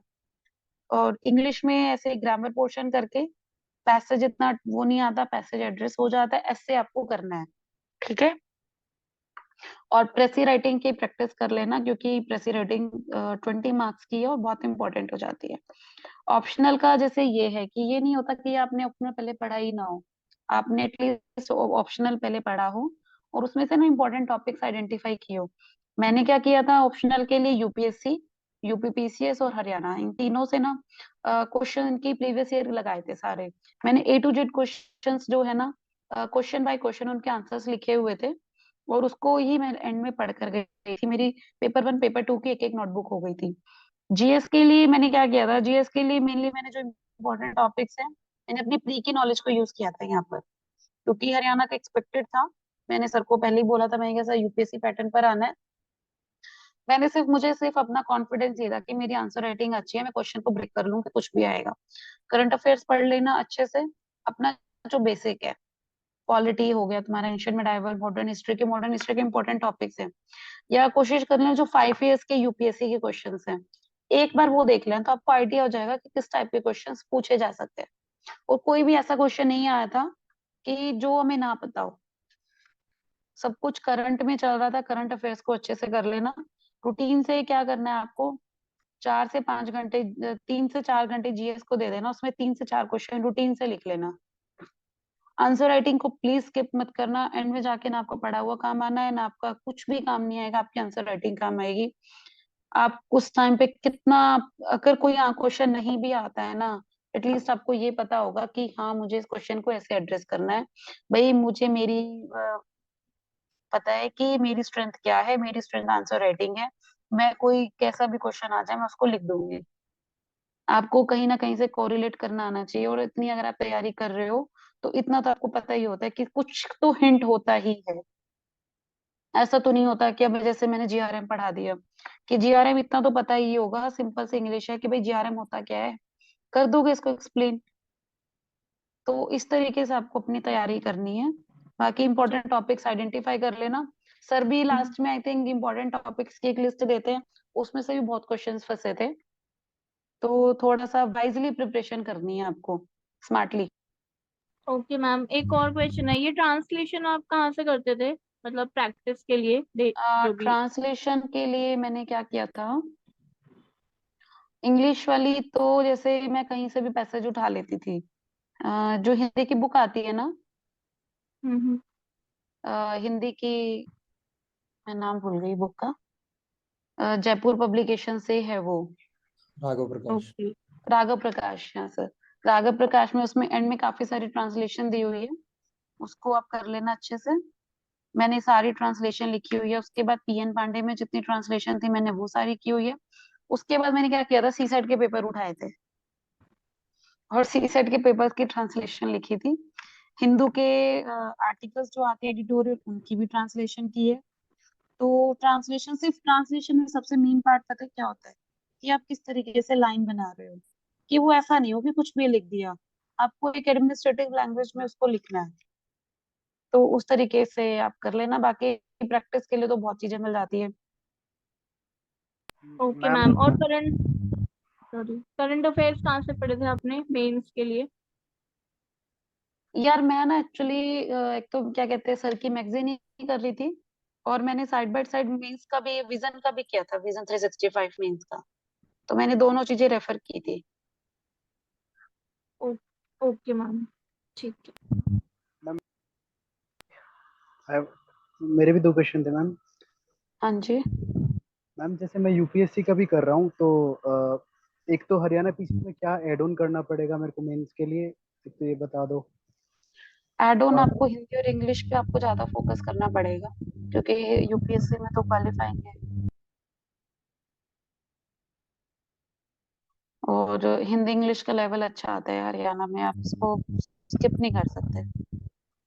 बाकी जीएस तो मोर और लेस वही है, ऑप्शनल भी वही है। हम हिंदी अगर वीक है बहुत ज्यादा तो मतलब कैसे करें, मतलब ट्रांसलेशन वगैरह आप कर रहे हो ना, उसमें ज्यादा टाइम स्पेंड करना पड़ेगा। देखो यार, मैंने तो अपने ना वर्किंग आवर्स जो थे ना, मैंने डिवाइड किया हुआ था कि मुझे 12 13 से 14 घंटे पढ़ना है।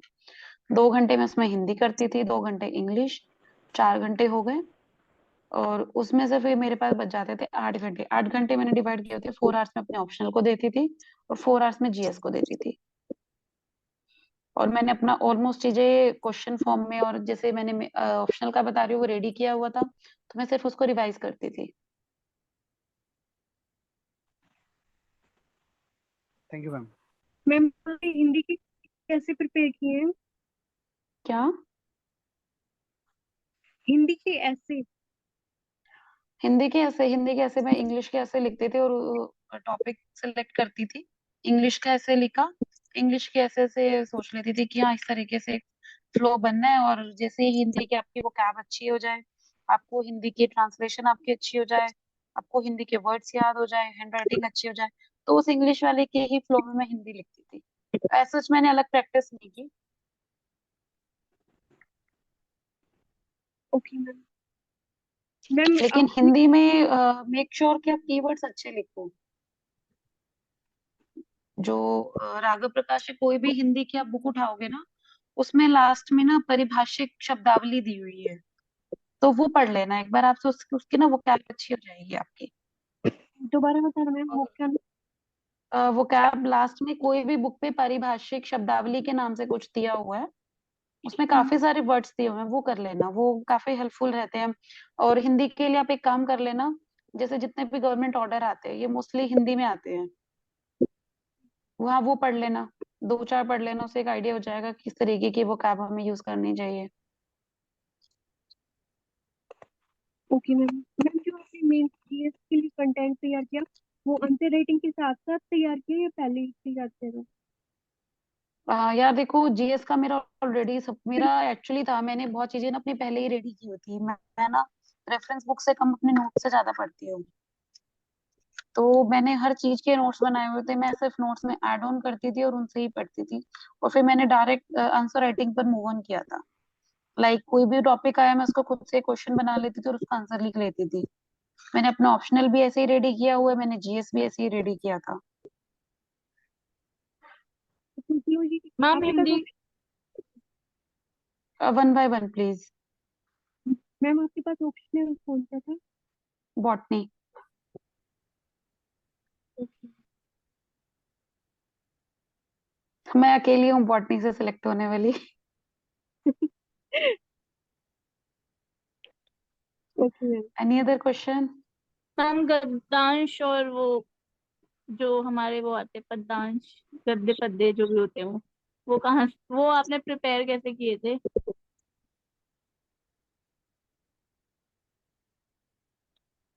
दोबारा बोलना।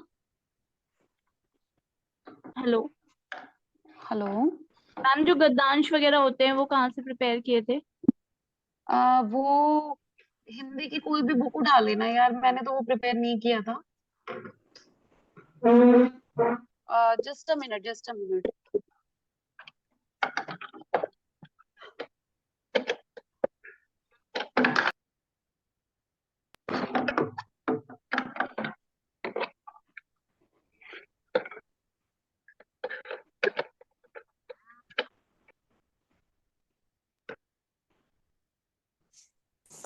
हाँ जी, अब बोलो।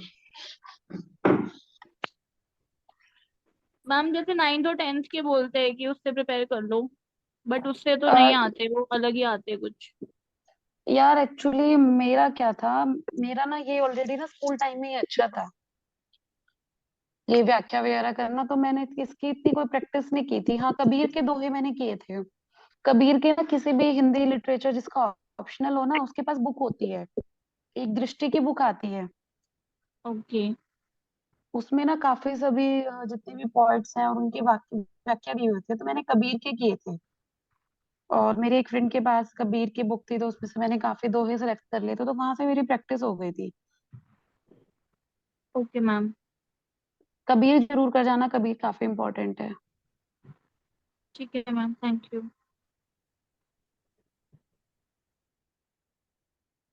Any other questions? Hello ma'am. Hello. Ma'am आपका लिखने का तरीका क्या था, गद्यांश पद्यांश जैसे स्कूल टाइम में लिखते हैं हम? हाँ हाँ। हाँ हाँ, वैसे ही जैसे पहले प्रसंग लिख दो, फिर जी शब्दार्थ देने हैं तो दे दो, अदरवाइज हरियाणा में तो वैसे व्याख्या ही मांगते हैं डायरेक्ट। प्रसंग और में अब लास्ट। ये, अगर जैसे कबीर का है तो हमें पता रहता है, लेकिन बाकी कुछ होते हैं तो वो आपको पता नहीं होते ना, तो उस जी टाइम जी पे आप जी। प्रसंग इसको जो है स्किप कर देना, शब्दार्थ लिख लेना। शब्दार्थ के बाद जैसे पद्यांश में आपको सरलार्थ लिखना है कि सरल अर्थ क्या होता है इसका, और गद्यांश में आपको व्याख्या देनी है। और लास्ट में व्याख्या भाषा करके हाँ, तो लास्ट में भावार्थ की जगह विशेष दे देना। भावार्थ थोड़ा आउटडेटेड हो गया है, तो कीप अपडेटेड, टेक्नोलॉजी के साथ चलो। जी मैम जी। आपको तो लास्ट विशेष विशेष दे देना। था जीएस की जो लास्ट टाइम रिवीजन होती है जीएस पेपर की, तो उसके लिए हम्म, कैसे, कोई दो उसके रजिस्टर? लिए मैंने सिर्फ टेस्ट पेपर्स पढ़े थे, जो मैंने टेस्ट पेपर लिखे थे ना, शायद सर ने कुछ मेरे टेस्ट पेपर शेयर भी किए होंगे। तो उसके बाद मैंने सिर्फ जो मॉडल आंसर सर ने बना रखे थे, मैंने लास्ट में टू बी वेरी फ्रैंक अपनी आंसर शीट्स और जो मॉडल आंसर थे लास्ट के 2 डेज में मैंने वही रीड किया था, और मैंने कुछ नहीं किया था। और जो मैं बता रही थी आपको, मैंने डाटा बनाया हुआ था, स्कीम्स बनाई हुई थी अलग से, और कुछ कीवर्ड्स बनाए हुए थे, वो रिवाइज किए थे मैंने, अपनी बुक सारी छोड़ दी थी। हाँ जी, ठीक है। बिल्कुल लाइटली लो यार, प्रिपरेशन को ऐसे बर्डन लेके मत करो। कई बार ऐसा होता है, बोलते हैं टॉपर्स भी कि लास्ट टाइम रिवीजन में हमारे पास एक रजिस्टर या दो रजिस्टर जितने नोट्स होने चाहिए इस शॉर्ट नहीं में। नहीं यार, पता है क्वांटिटी मैटर नहीं करती, क्वालिटी मैटर करती है। पता है मैंने ना इतनी प्रैक्टिस की थी आंसर राइटिंग की, क्योंकि मुझे पता था कि डाटा मैं बना दूंगी।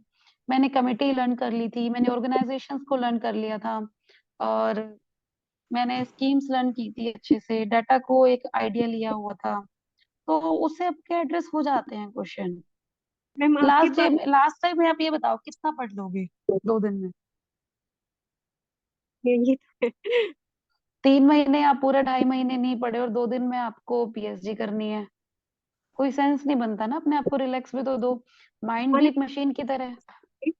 ऐसे भी क्वेश्चन भी होंगे जो अनएक्सपेक्टेड है, तो उनको कैसे सोल्व किया फिर एकदम से? तो उनको, यही तो मैंने आपको बताया, आपको सिर्फ आपको आंसर राइटिंग सीखनी है कि क्वेश्चन को कैसे ब्रेक करना है।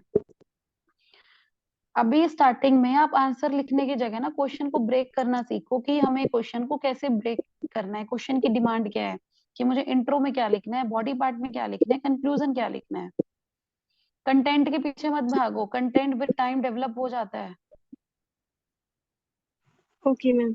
मैम ये ऐसे सही रहेगा आंसर राइटिंग के साथ साथ जितना जो टेस्ट पेपर है उतने के नोट्स बनाओ साथ साथ और टेस्ट दो, तरीका ये बेस्ट है या कुछ और? यार देखो, मैंने तो पूरा सिलेबस कवर किया हुआ था, क्योंकि एक्चुअली मेरे साथ क्या हुआ था, जो फर्स्ट टाइम प्री हुआ था वो कैंसिल हो गया था, तो मैं मेंस की प्रिपरेशन सर से पूछना मैं रेगुलर लगी हुई थी, क्योंकि मुझे उम्मीद थी कि मेंस होगा, लेकिन वो समहाउ कैंसिल हो गया था। तो मैंने उस टाइम पीरियड को बहुत यूज किया था, मैंने अपना ऑप्शनल क्वेश्चन आंसर के फॉर्म में लर्न कर लिया था, और मैंने यूपीएससी का सिलेबस उठा लिया था, और टॉपिक बाय टॉपिक मैंने नोट्स बनाए थे। फिर जो हरियाणा का प्री का रिजल्ट आया, उस टाइम पे मेरा सिर्फ एक ही काम था, करंट अफेयर्स करने हैं मुझे, और मुझे टेस्ट पेपर लिखने हैं, और अपनी सिर्फ इस चीज को मुझे पॉलिश करना था। मैं तो मेंस का वेट कर रही थी कि कब मेंस हो और मैं दूं। तो ये थोड़ा आपको अपने कंफर्ट जोन से बाहर आना पड़ेगा कि नहीं, मुझे नोट्स नहीं बनाने, नोट्स तो बनाने पड़ेंगे हर टॉपिक के। Your voice is not Audible, I think mute हो आप। मैम मुझे कई बार ये लगता है कि बुक से पढ़ना ज्यादा अच्छा लगता है, तो डायरेक्ट बुक से नोट्स बना भी यार लेती हूँ। कितनी बुक्स पढ़ोगे, पहले मुझे ये बताओ। लिखने की प्रैक्टिस कैसे डेवलप होगी? पेपर तो में रीडिंग काम नहीं आएगी, रीडिंग अभी भी काम नहीं आ रही। मैं ट्रेनिंग पर हूँ, लिटरली आपको मैं बता रही हूँ, हम सुबह से शाम लिखते हैं। Okay ma'am. लिखना तो पड़ेगा, देखो पेन चलाना तो पड़ेगा। अगर उस कलम की ताकत चाहिए तो इस कलम को यूज करना सीखना पड़ेगा, सिंपल सी बात है। एक्सक्यूज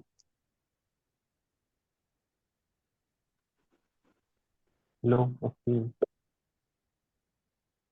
सर लो मैसेज, गुड इवनिंग मैम, स्कॉट टॉपर के व्हाट पेपर नोट स्पेसिफिक।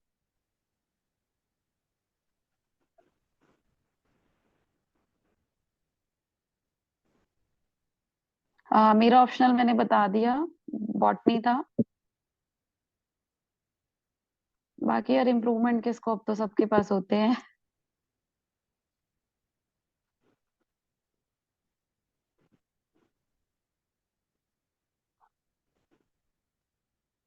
एक में हम बॉटनी के पेपर में ये रहा था, एग्रीकल्चर बहुत ज्यादा पूछा था, तो इस चीज के लिए भी प्रिपेयर रहना, ये कुछ भी हो सकता है। एग्रीकल्चर वालों से बॉटनी पूछा हुआ था, तो साइंस स्ट्रीम वाले थोड़ा सा ध्यान में रखना, क्योंकि ऑप्शनल बहुत टफ आए थे इस बार। बॉटनी का पेपर और मैथ्स का पेपर टफेस्ट ऑप्शनल था हरियाणा में। तो ये सर हेलो इस सरप्राइज के लिए भी रेडी रहना। हाँ हेमंत, क्वेश्चन है हेलो आपका? हाँ सर। हाँ पूछो फटाफट, काफी हाँ। सर एक बार वीडियो में बोला था मैडम कि मैंने 400 क्वेश्चन मतलब को वो मैंने ऑप्शनल के लिए रेडी किए थे। जीएस के लिए बोले थे, जीएस के लिए बोला जाता है। जीएस के लिए भी मैंने ये बोला था कि आपको, मैंने ऑप्शनल के लिए रेडी किया था कि 400 टॉपिक्स मैंने आइडेंटिफाई किए थे, और उसको आप कर लेना। और लाइकवाइज आप जीएस के लिए आइडेंटिफाई कर सकते हो टॉपिक्स को, जैसे मैंने एंशिएंट के अभी मैम आपको मोटे मोटे बता दिए। मैम जैसे हिस्ट्री है, ज्योग्राफी, इकोनॉमी, एनवायरनमेंट है, 3 सब्जेक्ट हैं। तो यार आप जैसे यूपीएससी यूपीएससी। यूपीएससी के क्वेश्चंस को रेफरेंस लेकर चलो। ओके। यूपीएससी जैसे पूछता है ना, हरियाणा मोरलेस उसी लाइन पे चलता है। जैसे अभी तो पेपर पूरा करंट बेस्ड आया था, और मैंने करंट अफेयर्स किए हुए थे। बेसिक प्लस करंट को आपको एड्रेस करना आना चाहिए मेंस में। मेरे साथ ये किसी कहा, मैंने जितने टॉपिक्स आइडेंटिफाई किए थे ऑलमोस्ट में से क्वेश्चंस आ गए थे। दो से तीन, तीन चार क्वेश्चन ऐसे थे जिसमें मेरी प्री की नॉलेज काम आ गई थी, और कुछ ऐसे थे जो मैंने वहां पे बना दिए, क्योंकि पेपर बिल्कुल अनएक्सपेक्टेड था। इक्वली फोकस करना पड़ेगा सभी सब्जेक्टों में, जैसे हिस्ट्री, ज्योग्राफी, इकोनॉमी, एनवायरनमेंट। हाँ भाई देखो, हरियाणा में तो आप कहीं किसी भी पार्ट पर रिस्क नहीं ले सकते, लेकिन हरियाणा की एक क्वालिटी ये है, वो इम्पोर्टेंट टॉपिक्स पूछता है। करंट रिलेटेड पूछता है। करंट रिलेटेड रहेंगे। हरियाणा 10 दिन क्या कहते हैं, तुम ये लगा लो 10 दिन पुराना भी करंट अफेयर्स पूछ सकता है। लाइक अभी एक वो आया था ना, INS का क्वेश्चन आया था एक, ठीक है। वो ज्यादा पुराना करंट अफेयर्स नहीं था, श्रीलंका क्राइसिस चल रहे थे उस टाइम पे, वो ज्यादा पुराना क्वेश्चन नहीं था। मिनिमम मैक्सिमम कितना है, ईयर का या 6 या 8 मंथ का? 1 ईयर का कर लो, 1 ईयर का मोर देन सफिशिएंट। लेकिन मेक श्योर कि पेपर से 4 से 5 दिन पहले भी तुमने न्यूज़पेपर पढ़ा हो।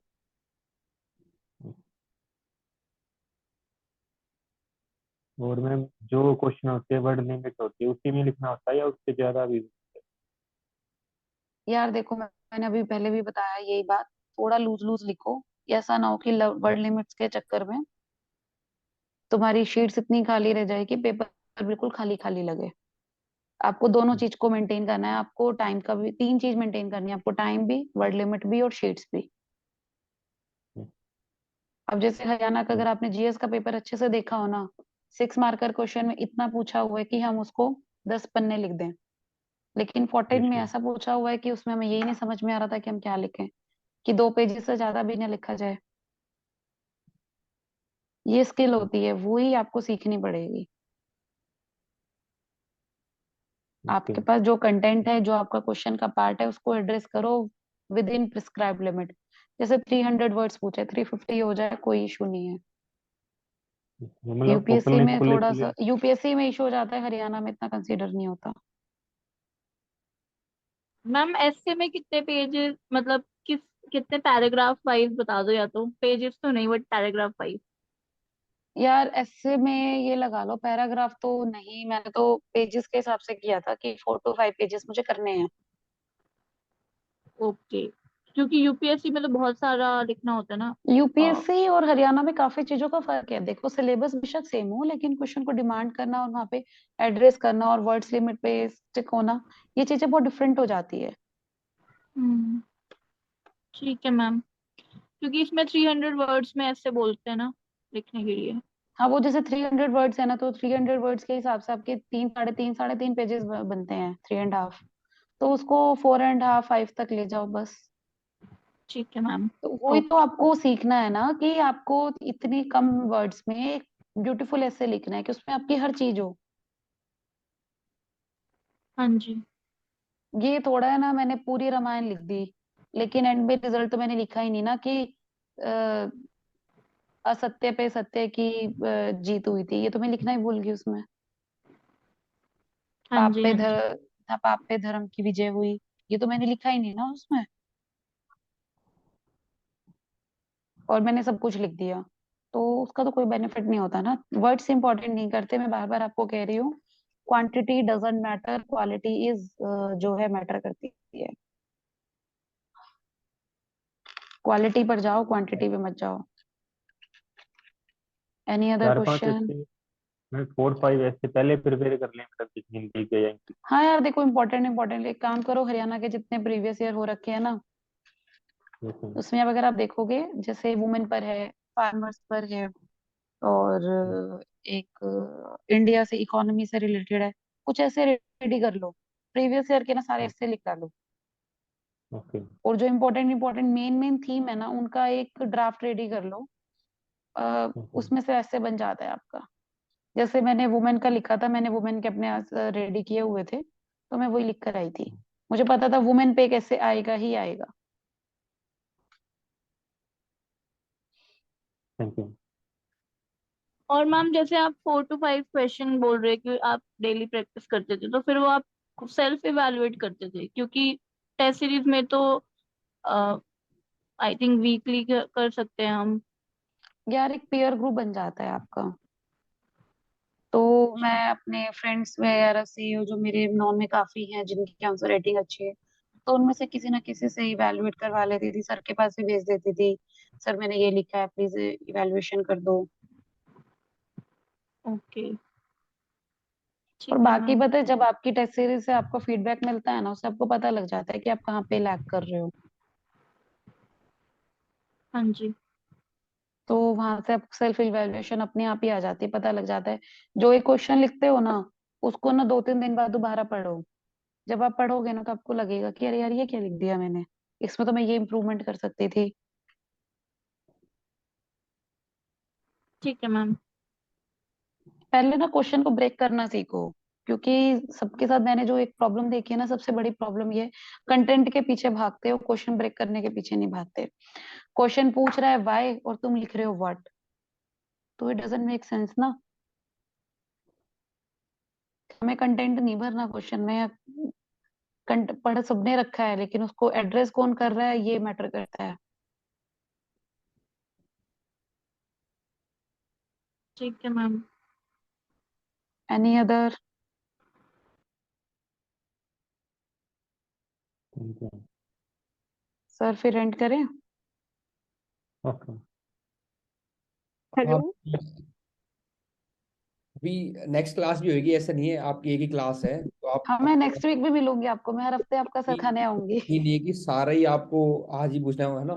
प्लीज रिस्पेक्ट, हीना ने जो टाइम निकाला है, आप खुद देखो, ऑफिसर्स तो बहुत सारे बनते हैं, है ना, फिर भी अपने बिजी टाइम से इसको अपना शेड्यूल में से इन्होंने टाइम निकाला है, तो मैं बिल्कुल थैंकफुल हूँ हिना का, है ना। नहीं नहीं सर, इट्स माय ड्यूटी, मतलब मैं तो इसको एज ए रिस्पॉन्सिबिलिटी ले रही हूँ कि एटलीस्ट अगर मेरे सिखाने से एक भी पास करता है तो लिटरली मुझे अच्छा लगेगा। ये तो अब देखो, ठीक है ना, सेंस ऑफ ड्यूटी आपने समझा है ना, लेकिन बात यही थी कि मुझे भी लग रहा था कि काफी अगेन सिलेक्ट हुआ इना का, क्या राइटिंग पार्ट काफी डेवलप था, उसने स्टार्टिंग में बताया आपको, और ये ऐसे डेवलप नहीं हुआ कि बस ठीक है सोच लिया कर लिया नोट्स बना लिए, बिकॉज कंटिन्यूअस राइटिंग की है।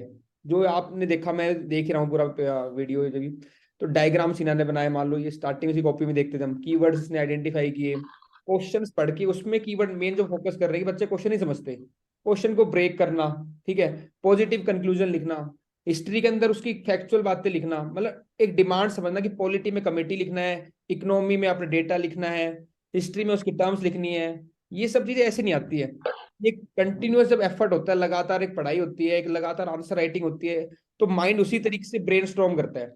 तो मैं ये हिना से डिस्कस करते थे उस टाइम जब ये लोग इनका बैच था, और अब जो बैच आ रहा है इस पे मेरा यही मानना है, स्टार्ट ही मैं इसी बात से करता हूँ कि ये एक चीज है जो आंसर राइटिंग है, वही तुम्हें पार कराएगी, ठीक है। और हिना ने ये बताया कि ऐसा नहीं होगा कि तुम कितना भी पढ़ लो, और होता ही है। और देखो अब भी ये कह रहे हैं कि लिखते ही हैं, क्योंकि एग्जाम और बाद में सिविल सर्विस की डिमांड क्या है कि आपको ऑब्वियसली कुछ लिखना भी और चीजों बड़ी बड़ी चीजों को कॉम्प्रीहेंड करना है, तो ब्रेन स्टॉर्म बहुत फास्ट होना चाहिए।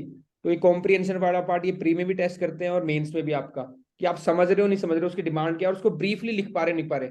एज एन ऑफिसर इनको काफी बड़ी फाइल को समराइज भी करना पड़ता है, तो ये नहीं बड़ा बड़ा कुछ भी लिख दिया, उसको समझ के क्रक्स लिखना, जैसे बताया कि कैसे कंक्लूड, और एक और 2-3 बातें और अच्छी कितने कैसे, मतलब हिना ब्यूटीफुल लाइंस लिखती है लास्ट में। और ये मैं तो कॉपी इतनी इवैल्यूएट करता हूँ, रिव्यू करता हूँ, देखता हूँ, मतलब लड़कियों में ये चीज मिल जाती है, और हमें लगता है कि ये चाइल्डिश चीज है, बचपन में हम लिखते थे, लेकिन मैं तो इस बात को समझ गया लगातार, लेकिन और किसी को लगता होगा, लेकिन ये चीज सच्ची है, मार्क्स फैच कराती है। 4 क्वेश्चन डिस्कस किए इन्होंने, और उसमें 2 में तो लाइंस लिखी हुई थी बड़ी, तो एग्जामिनर जब ये देखेगा यार 4 डायग्राम बना दिए, लाइन लिख दी, ऑर्गेनाइज कर दिया, डेटा दे दिया, अब और क्या चाहिए बच्चे को, और क्या करे मतलब बच्चा। तो ये सब चीजें आपको कंटिन्यूअस डेवलप करनी है, आंसर राइटिंग उसी तरीके से होगा। मैं तो करवा ही रहा हूँ, ठीक है। अब 2 चीज मेरे को समझ में आई बच्चों को जो दिक्कत आ सकती है, टेस्ट सीरीज तो है ही, देखो लिख रहे हैं, तो एक एडवांस वाले कोर्स में डेली आंसर राइटिंग मैंने करवाई थी, अब दोबारा मैं कर सकता हूँ कि एक डेली आंसर राइटिंग वाला प्रोग्राम कर लेंगे स्टार्ट। इसमें आप डेली 2-3 क्वेश्चन लिखो, पीयर जैसे सीना ने बताया वो ठीक है, अदरवाइज हमारा तो हम तो है ही। और इसके अलावा एक ट्रांसलेशन पे शायद दिक्कत आ रही है आपको, तो नीना इसके लिए अब ये कर सकते हैं इस बार हम, मैं और जो हमारी फैकल्टी है हिंदी वाली, तो उनसे मैं और 10-15 ट्रांसलेशन का फ्रेमवर्क करा देंगे, तो वो भी बच्चे चाहे प्रैक्टिस कर सकते हैं, सर ताकि उनको ट्रांसलेशन में जैसे इस बार एक वर्ड आ गया था, सबको पता ही नहीं थी उसकी ट्रांसलेशन, और हम्म। वही कीवर्ड था, अगर उसकी पकड़ ली ट्रांसलेशन में मार्क्स कंप्लीट। तो ये किट टेस्ट के अलावा भी जो वीक आपको कुछ एरिया लगते हैं, तो उसमें मैं कोशिश करूंगा कि फैकल्टीज से और बाकी से करके उन पे भी आपको कंटेंट प्रोवाइड कर दें, आपकी और प्रैक्टिस करवा दें। सर इनको ना मॉडल आंसर्स की जगह ना आप आंसर ब्रेकिंग बता दो, कंटेंट तो अपने आप ही ले लेंगे, हाँ ठीक है, तो इस क्योंकि बार आप ये भी होगा कंटेंट मान लो। दोगे ना सर, कंटेंट के पीछे भागते रहेंगे, प्रैक्टिस नहीं करेंगे।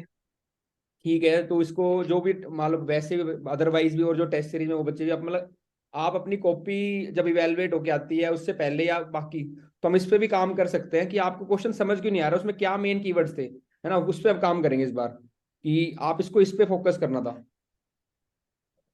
और अब देखते हैं आगे, और हिना में भी वीकेंड्स पे टाइम मिलता है सैटरडे संडे को। तो जो बाकी रिमेनिंग क्वेश्चन है, देखो क्वेश्चन करवाने का पर्पस दो था हमारा। एक तो क्वेश्चन के थ्रू आपको प्रैक्टिकल पता चलेगा कि क्या लिखना होता है, टॉपर क्या सोचता है, आपको काफी आइडिया हो गया होगा। और दूसरा क्या होगा, पीवाई की बहुत इंपॉर्टेंट होते हैं। अब हमारी यही डिस्कशन होती है कौन से क्वेश्चन ले, तो हिना तो कोई भी क्वेश्चन कर लेती सॉल्व, उसको बता देते या फिर, लेकिन हमने कहा कि पीवाई क्यू लेते हैं, लोगों को टफ भी लगता है और पीवाई क्यू काफी इंपॉर्टेंट है, कमीशन ने फ्रेम किया है, तो उनकी हमें थिंकिंग पता चलेगी क्या डिमांड है और हमें उसको कैसे एड्रेस करना है। तो जो रिमेनिंग पार्ट है आपके बाकी जो 15 क्वेश्चन है, उसको भी हम ऐसे वीडियो में करते रहेंगे डिस्कस। आप इस टाइम पे क्या करो, अपने आंसर राइटिंग कंटिन्यूस प्रैक्टिस करो, और फिर जब आप खुद करोगे ना तब आपको कुछ डाउट्स आएंगे, तो हिना और मैं हमेशा आए इस टाइम पे, वीकेंड पे जब भी आएगा तो आपके डाउट्स कैटर कर लेंगे। अगेन मैं तो आपने हाँ सर हाँ वीकली इनको बोल देना कि डाउट्स अपने लिख ले, मैं लिख ले वीकेंड पे हाँ। ले लिया करूंगी सारे डाउट्स। कितनी मतलब कि ठीक है, इतनी मॉडेस्टी और जेनरसिटी है हिना, मैं तो बस ठीक है, मतलब मैं तो बहुत ब्लेस्ड हूँ हिना को एज स्टूडेंट की, she always supported the student community, और उसके लिए टाइम निकाला इसने। नहीं क्या जरूरत है, अपन ऑफिसर बन गए हैं, इनको शेड्यूल में टाइम नहीं मिल पाता है, फिर इसने कहा कि सर फ्री हो गया मेन से बच्चों की थोड़ी हेल्प कर देते हैं, तो ठीक है। Thank you Hina.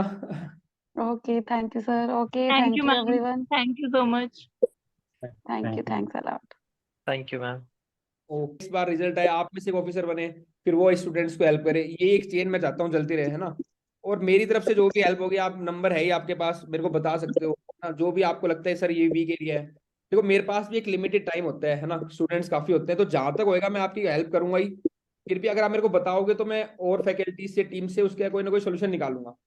ठीक है, अच्छे से तैयारी करो, कोई भी दिक्कत है मेरे से बात कर लेना।